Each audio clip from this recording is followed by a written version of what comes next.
From Turkey tonight after this almost unbelievable and unbelievably serious news that Turkey shot down a Russian jet today. We've also got the latest from Paris and from Brussels, where there's new news tonight on both the Paris terrorist attacks and on authorities' expectations for some kind of impending terrorist attack in Brussels. We've also got, I will warn you, a story on the presidential race tonight that is a little bit disturbing. This is a story for which, even at this moment, we are still awaiting comment from the candidate in question, because it is a story that absolutely requires some kind of explanation from the candidate. It's a story you will not hear anywhere else. We've got it here exclusively tonight. So that's all ahead for tonight's show. But we start 1 year ago tonight in Ferguson, Missouri. It was 1 year ago exactly when the local prosecutor in St. Louis County ambled up to the microphone, basically in the middle of the night, after there had been weeks and months of protests over the police killing of an unarmed African-American teenager named Michael Brown in Ferguson. 1 year ago tonight, the local prosecutor there gave a long, rambling statement about why there would be no criminal charges brought against the officer, the police officer, who killed Michael Brown. That was a year ago. Well, tonight, exactly 1 year later, it was Chicago. But the announcement today was that there would be charges brought against a police officer in the shooting death of 17-year-old Laquan McDonald. Laquan McDonald was killed by a Chicago police officer over a year ago. Autopsy results obtained by the press showed that the teenager was shot 16 times and that some of the shots appear to have been fired into his back. Now, there has been a criminal investigation into the shooting for more than a year now since it happened. The FBI and the Justice Department have also been looking into this shooting. The police officer who shot Laquan McDonald has been on desk duty for the last year while these investigations have been underway. And we now know from prosecutors themselves, what prosecutors now say they know about this case is a pretty jaw-dropping list of circumstances. Prosecutors in Chicago say there were 8 police officers on the scene when Laquan McDonald was killed. 8 officers on the scene, but only one of the 8 police officers fired his weapon. That police officer, they say, started firing his weapon approximately 30 seconds after he arrived on the scene in his patrol car, and only 6 seconds after he exited his car. Again, he is the only one who fired. When he fired, he emptied his clip into this 17-year-old. He shot those 16 bullets. It reportedly took 14 to 15 seconds in total. All but the first 1 or 2 of those 14 seconds, the teenager was lying down in the street. And again, at least some of the shots were fired into Laquan McDonald's back. Only 2 of the bullet wounds in his body are linked to the time when the young man was thought to have been still standing. The other 14 were shot into him while he was laying on the ground. He was shot in the scalp, in the neck, in the left chest, in the right chest, in the left elbow, in the left forearm, in the right upper arm, in the right hand, in the right upper leg, in the left upper back, and in the right lower back. Prosecutors knew all of that before today. And now the public can see at least one angle, at least one view of what happened in that shooting. And I'll tell you, we are only going to show this once. We are not going to show this like wallpaper. We are not going to show this as background noise while I'm talking about other things. We're just going to show this once. I will tell you it is graphic, and so if you do not want to see it, you may want to close your eyes, although I will describe it. The tape is from a police dashboard camera. This was released tonight by the city of Chicago. Mayor Rahm Emanuel said he had not seen this tape before it was made available to the public tonight, but investigators obviously had seen it as they have been looking into this shooting for more than a year. The tape has no audio track other than a kind of odd singing hum that vaguely tracks the police siren. The audio track is not of use in terms of discerning what happened. The video shows the police car moving through streets of Chicago. You can see at one point when the police hits its lights, the police car hits its lights and sirens and starts speeding around traffic to obviously get to a call. The tape shows cars moving over to the side of the road, getting out of the cruiser's way. A couple of minutes into the video, you see other police cars in the view of this camera, clearly responding to the same call. And then you see, when they arrive on scene, you see a man in the road. That's 17-year-old Laquan McDonald. He's walking in the street. You can see something that appears to be glinting in his right hand. Police say that was a small folding knife. You see police officers to his left. He's walking, and then he spins around and he is falling because he has been shot. And then the shots keep coming. 16 shots. an empty clip. Prosecutors say Laquan McDonald never spoke during that whole altercation, never spoke to the police officers before one of those officers emptied his clip into that young man. Now, you might have noticed we have blurred some parts of that video, basically out of respect, because it shows the exact moment of this teenager being killed. His family did not want this video released at all. The family put out this statement tonight, quote, "As we have said in the past, while we would prefer that the video not be released, we understand that a court has ordered otherwise. We ask for calm in Chicago. No one understands the anger more than us. But if you choose to speak out, we urge you to be peaceful. Don't resort to violence in Laquan's name. Let his legacy be better than that." Again, statement from his family tonight as this videotape of Laquan McDonald's death has been made public. Now, again, the timing here is crucial for understanding not just what's happening in Chicago right now, but for the overall trajectory of what has happened here and why this is a national story. Investigators have had this video of this shooting for more than a year. The City Council of Chicago had already, in April, agreed to pay a $5 million settlement to Laquan McDonald's family because of this shooting. But it was not until today that they finally did bring charges against the officer who fired those 16 shots. They charged that officer, who you see on the left side of your screen here, they charged him today with first-degree murder. And now he has turned himself in. This is the first time a Chicago police officer has been charged with first-degree murder in 35 years. But after more than a year since this shooting happened, it is hard to believe that the timing here is a coincidence, right? The murder charges for this police officer were announced today. The video of this shooting was released publicly tonight. Chicago had been holding on to that tape for more than a year. The only reason the tape got out tonight was because of a Freedom of Information Act lawsuit filed by a local independent journalist, a lawsuit that led to a local judge ordering the release of that video by tomorrow at the latest, which appears to have set today's news, I guess, in motion. That journalist who forced the release of the tape, he joins us now from Chicago. His name is Brandon Smith. Mr. Smith, thank you very much for your time tonight. I appreciate you being here. Thank you for covering this story, Rachel. Yeah, well, thank you for letting us cover it with this evidence that we never had before. I have to ask you, I understand that a lot of other journalists and a lot of other interested parties had wanted the release of this video. What led you to file this lawsuit? And did you know in advance that you'd have a good chance of succeeding? I didn't know whether we would succeed, but when we started making our arguments, I kind of figured that we might. It was really disturbing to me and my activist friend, William Calloway. He helped me kind of determine what I should be filing about exactly. It was disturbing to us both that a lot of requests for the video had been denied, including those by the Chicago Tribune and other major media organizations. And months had gone by, they were denied, and no one really picked up the mantle and pursued it. There are a couple of ways you could pursue a denied FOIA request.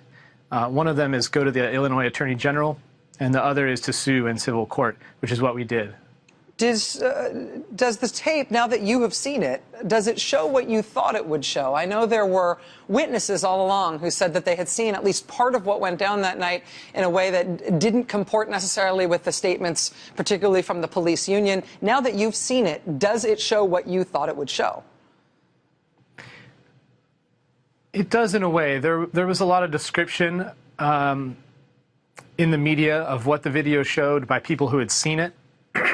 But really, description doesn't speak to it doesn't really speak to the injustice of it all, like a video does. I mean, it was really quick.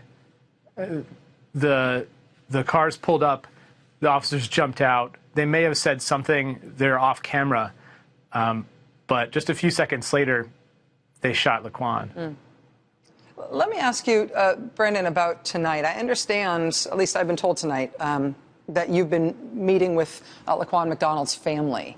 If that's true, can I just ask, I don't want to ask you to speak for them, but can I, no. I just wanted to ask, I know that they didn't want this tape released, so I wondered about what those conversations with you might have been like tonight. Well, so I had planned to meet with them tonight. Some plans changed and I didn't get to. The the takeaway, I think, is that they have the right to not want their son to become like the poster child for police reform. And I hope he doesn't. You know, I hope the video is just one more reminder of all the kind of aggregate police brutality that we have here in Chicago. In the past 5 years, I think 300 people have been shot by Chicago police, 70 of them fatal, 7-0. And IPRA, the Independent Police Review Authority, found that all of those were justified except maybe 2 or 3, and only 1 officer was punished. So that's the kind of question that I would have asked Rahm Emanuel tonight at his press conference. Because of some technicality, I wasn't allowed inside. And it was funny, someone asked my question for me, and he kind of dodged it. My question to Rahm would have been, what are you going to do, Mayor, to change this culture of violence perpetrated by police that resulted in 300 shootings over 5 years? Independent journalist Brandon Smith, whose lawsuit forced the release of this police shooting video today in Chicago. Brandon, thank you for joining us tonight and helping us understand how this came to pass. I really appreciate it. Thanks, Rachel. I will say it does seem pretty clear that the city made this decision to announce these charges against the officer just ahead of the tape being made public. We are showing their scenes from Chicago. Protests are continuing tonight in Chicago. Nobody exactly knows how the community will react to have both the tape of the shooting released and also news that this officer has been charged with first-degree murder. But I will note again that this is the first time in 35 years that a police officer in Chicago has been charged with capital murder. So that's underway in Chicago right now. This was the scene in Minneapolis today. Hundreds of people gathered outside the city's 4th police precinct in Minneapolis. There are 5 police precincts in Minneapolis. The 4th one, which you see here, is located in the northwest part of the city. And demonstrators have been gathered at that specific precinct for 9 days now.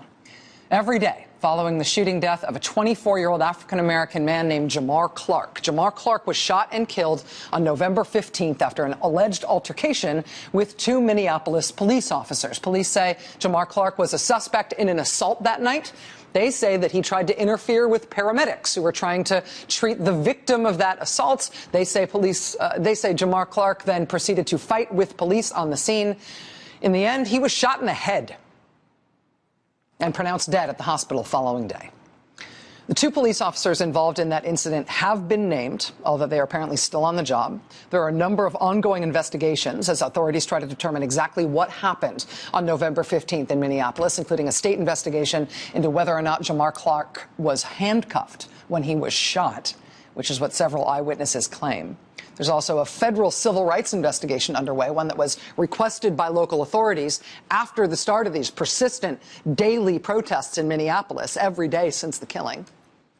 It's been protesters associated with the Black Lives Matter movement who have been camped outside Minneapolis's 4th police precinct, demanding, among other things, that police release any video, any cell phone video or surveillance video that might exist of the scene of the shooting.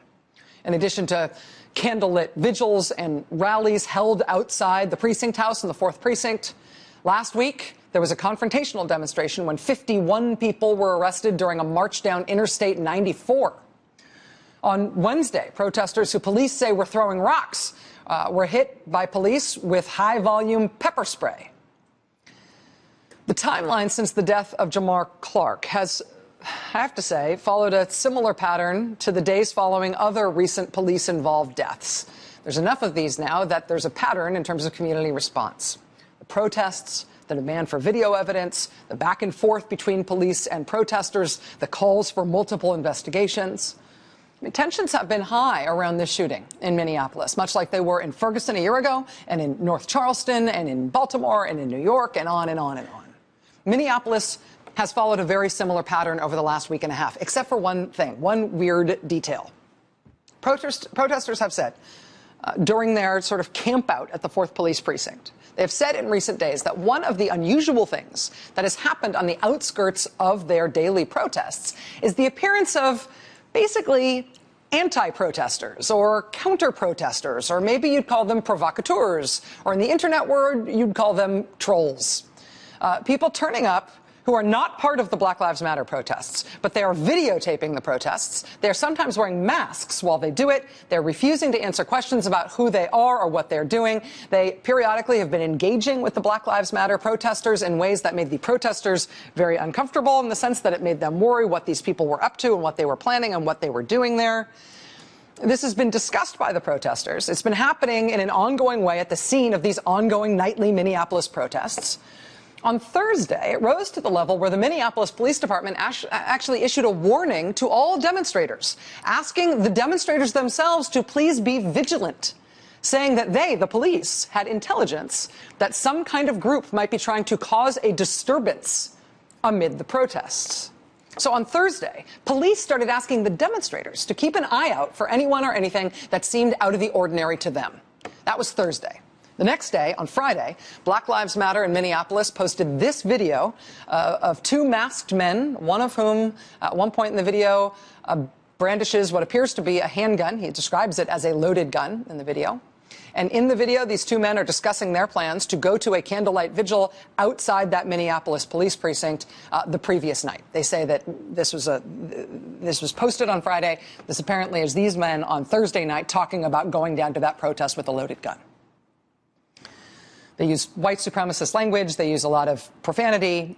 It's not all totally intelligible to people who don't study these things, but Black Lives Matter says they found that threatening video, along with an online conversation between members of the internet site 4chan, among people who apparently plan to come armed to that vigil at the police precinct. Black Lives Matter posted this video basically as a warning to fellow demonstrators to watch out for these guys. And it appears that some provocateurs or counter-protesters did continue to show up to the vigils. Here they are in this video posted by another Black Lives Matter activist, although it doesn't appear that these sort of counter-protesters, provocateurs, did anything at that rally other than make racist comments and kind of troll the activist behind the camera who was taking images of them. But that's the background that brings us to the very dramatic events of late last night, when a group of masked men apparently approached the protest area right outside the police precinct, and witnesses say they were acting suspiciously. They refused to say why they were there. A group of demonstrators tried to escort them away from the main protest area, and then they say the men started shooting at the demonstrators. This happened only a block away from the police precinct house, which is the focus of the protests. But gunfire happened. 5 people were shot. 1 person was shot in the stomach. Despite the injuries, all 5 people who were shot are expected to survive. The one who was shot in the stomach had surgery today. Police say they have 3 men now in custody in conjunction with this shooting. They are all white men. They're aged 21 to 26. They at one point today arrested and then released another suspect, a 32-year-old Hispanic male. Police in Minneapolis say they are working with the county attorney's office and the FBI on this case, although they have not, again, released the names of any of the men they've got in custody. But what we are seeing in this case, reports of people trying to approach and basically provoke and troll these activists involved in this protest. This is an unusual thing. We have seen a pattern about how these kind of protests and how these incidents happen in American cities. This is an unusual thing about the way things have gone down in Minneapolis. And we don't know yet until we hear more from police, but it may very well have contributed to the shooting of 5 people in Minneapolis last night. And now tonight and today, even larger protests, follow-on protests in solidarity with the protesters who were shot last night and protesters who are still looking for justice for that young man who was killed by police. This was today in the streets of Minneapolis. Watch this. This is called a TOW missile. TOW is spelled T-O-W. It's an acronym. It stands for Tube-Launched, Optically Tracked, Wire-Guided Missile. TOW missile, T-O-W, one of the most widely used missiles in the world. For more than 4 decades, they've been a foundational U.S. military weapon against tanks and other armored vehicles. So the U.S. Army has used these missiles for quite some time. Early last year, though, they became an important foundational military tool for another group altogether. Thanks to a not very covert CIA program, TOW missiles were delivered to certain vetted Syrian rebel groups to help them fight against Syrian President Bashar al-Assad. YouTube is now flooded with videos of Syrian rebels using TOW missiles to fight armored vehicles belonging to the Syrian army. They've been so effective that rebels have dubbed them the Assad Tamers. It's a play on the word Assad, which means lion. So TOWs are the lion tamers used by the Syrian rebels. It's reported that those TOW missiles were used by Syrian rebels today, but today that fact is getting a lot more attention than usual because those American missiles today were reportedly used to destroy a Russian helicopter. Earlier today, a Russian Su-24 supersonic bomber like this one was launching strikes against targets in northern Syria. Russian President Vladimir Putin says those strikes were against ISIS targets, but U.S. defense officials say they were targeting some anti-Assad rebels, some of the same rebels who have been armed with American-made missiles. It was while on that mission that neighboring Turkey says that a Russian jet crossed into Turkish airspace. Turkey insists that it issued 10 warnings over a 5-minute period for the pilot of that Russian jet to get out of their airspace and pull away. U.S. defense officials tell NBC News tonight that the Russian aircraft was, quote, in Turkish airspace only 2 to 3 seconds, a matter of seconds, before a Turkish F-16 fighter jet fired an air-to-air missile at the Russian bomber, which took down the plane. Video taken at the border of the two countries shows the Russian jet plummeting to the ground. The two Russian pilots did manage to eject. You can see their parachutes there, but they floated down into hostile territory. The Russian Ministry of Defense says one of those fighter pilots was killed by ground fire from rebels. Rebels posted a video online showing them celebrating around that supposed pilot after he's dead. But the story doesn't end there. In order to try to rescue their crew from that jet, Russian soldiers deployed 2 helicopters to that area inside Syria. And that's where the TOW missiles are believed to come in. Rebels say they fired upon at least one of those Russian helicopters, possibly with a TOW missile, killing one of the crew members on board. The rest of the Russian team managed to make it out safely. So tonight, bottom line, at least 2 Russian soldiers are dead. A Russian fighter pilot and another Russian soldier who was sent in to rescue him. The whereabouts of the other fighter pilot, the other crew member on board that fighter jet who was shot, the jet that was shut down, we still are not clear on the whereabouts of that other person from the jet. Today, in a joint news conference with French President Hollande, President Obama said that Turkey has a right to defend its territory and its airspace. But he also said something else. He said today's incident points to an ongoing problem with Russian operations in Syria. He said that the country is operating too close to Turkey and that conflicts like this one would be less likely to occur if Russia directed its efforts not at Syrian rebel groups, but instead only at ISIS. Today, the head of NATO called for calm, even though this is the first time a NATO country has shot down a Russian or Soviet plane since the 1950s. The mission against ISIS in Syria was already complicated. Today, it got even more so. Up next, we're going to talk with one of the few people in my world who helps me make sense of moments like this. Richard Engel's here next. Stay with us. Okay, this is a doozy. On the weekend of July 25th, 1987, San Diego police and federal ATF agents were involved in a surveillance operation. They'd gotten a tip from an informant that something was going to go down at a specific site in suburban San Diego. So they staked out that specific location. They waited. But by Sunday night, it looked like the informant had gotten it wrong. Nothing had happened all that weekend. So they called off the stakeout, except for one detective. He went home, but then he had what he called a bad feeling. So after the stakeout had been called off, the officers had all gone home, this one police detective just felt wrong. He got out of bed in the middle of the night and he went back to the location. And sure enough, his bad feeling was right on target. At about 3 a.m., somebody pulled into the parking lot of the site they had been staking out. This person got out of the car, walked over to the building the police had been watching, and that person put down what turned out to be a bomb at the door of the building.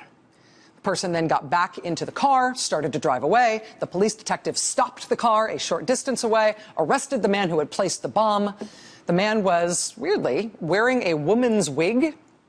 He was also carrying a handgun. A few months later, that man gave up his co-conspirators in the bombing plot, including a woman who helped plan the bombing and the bomb itself and the disguise for the bomber. This woman had procured gunpowder and some of the other supplies for the bomb. She'd also obtained the wig used in the disguise, and she had provided the wig to the bomber.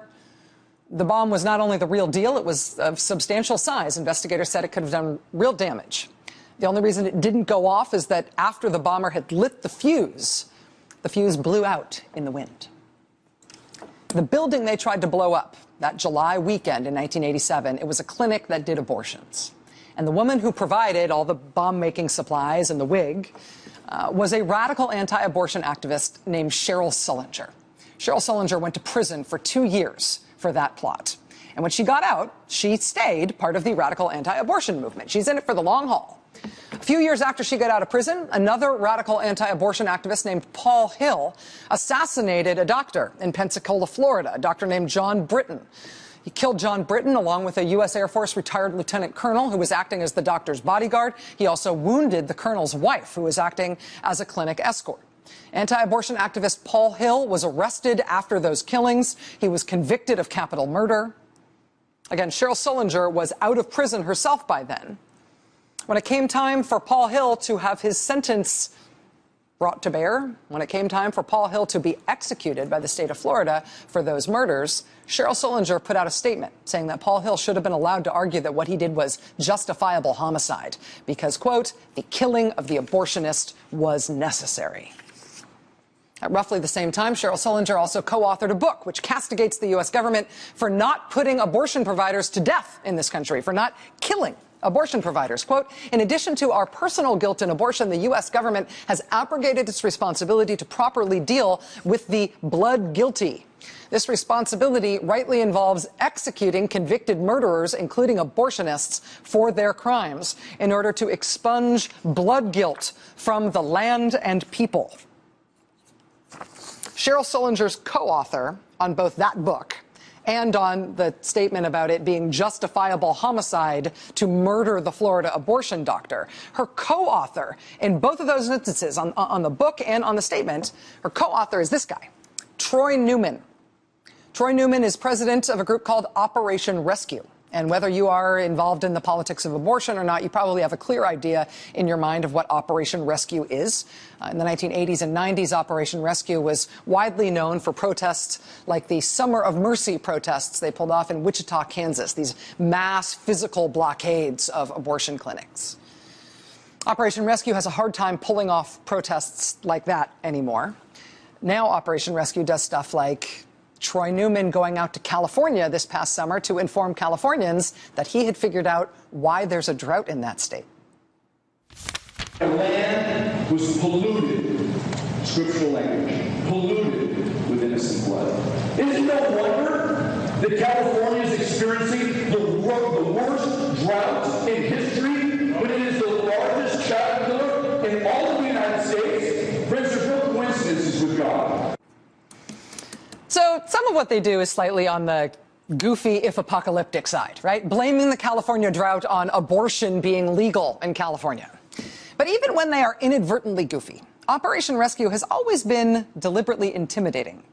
The reason they were founded, their specific reason for being in the radical anti-abortion movement, has been a strategy of personally harassing and individually targeting doctors, while also, honestly, being associated with and defending people who kill or try to kill such doctors. Cheryl Sullinger, the convicted clinic bomber, is Operation Rescue's senior vice president.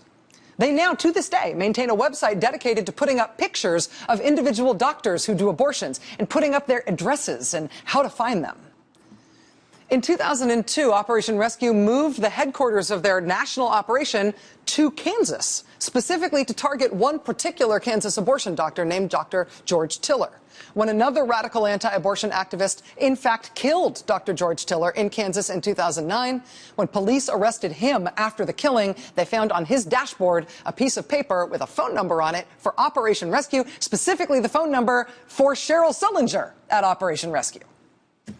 That said, she and Troy Newman have denied having any substantive contact with the man who murdered Dr. George Tiller. Well, this past weekend, one of the groups that reports on the activities of way out there folks like Cheryl Sullinger and Troy Newman, the group People for the American Way, this weekend they sort of lost their minds. They saw their own proverbial hair proverbially spontaneously combust when a joint press release was issued by Troy Newman and leading Republican presidential candidate Ted Cruz. Said Ted Cruz, quote, "I'm grateful to receive the endorsement of Troy Newman. We need leaders like Troy Newman in this country who will stand up for those who do not have a voice." Ted Cruz is having kind of a moment in the presidential race. Donald Trump is obviously winning in the Republican contest overall, but Ben Carson's on the decline, and it seems like Ted Cruz is taking Dr. Carson's evangelical supporters, particularly in Iowa. In today's latest Iowa poll from Quinnipiac, Ted Cruz is in second place in Iowa at 23%. That puts him only 2 points behind Donald Trump. Ted Cruz is having a moment. In coming days, we're going to have more on this show in terms of Ted Cruz's relationship to at least one religious leader who is loudly calling for the death penalty as the only just punishment for the crime of homosexuality in this country. But right now, Ted Cruz's courtship of the hard-right evangelical vote also extends to his warm welcome and praise for the endorsement of the Clinic Bombers co-author, who maintains the public list of abortion doctors' names and addresses and photos, and who says that not just executing, but also vigilante murdering abortion doctors is at least arguably justifiable homicide. We reached out to the Ted Cruz campaign for comment. We have not heard back. I dearly hope that we do. We will keep you posted if we do. But this is one of those stories that I recognize the Beltway media doesn't sort of have its feelers out for. As Ted Cruz ascends in the polls and as his lift in the polls is driven basically entirely by very, very conservative religious right voters, this is part of understanding why, and this is one of the things that he should explain to people who may have some justifiable concerns about who he's building his campaign.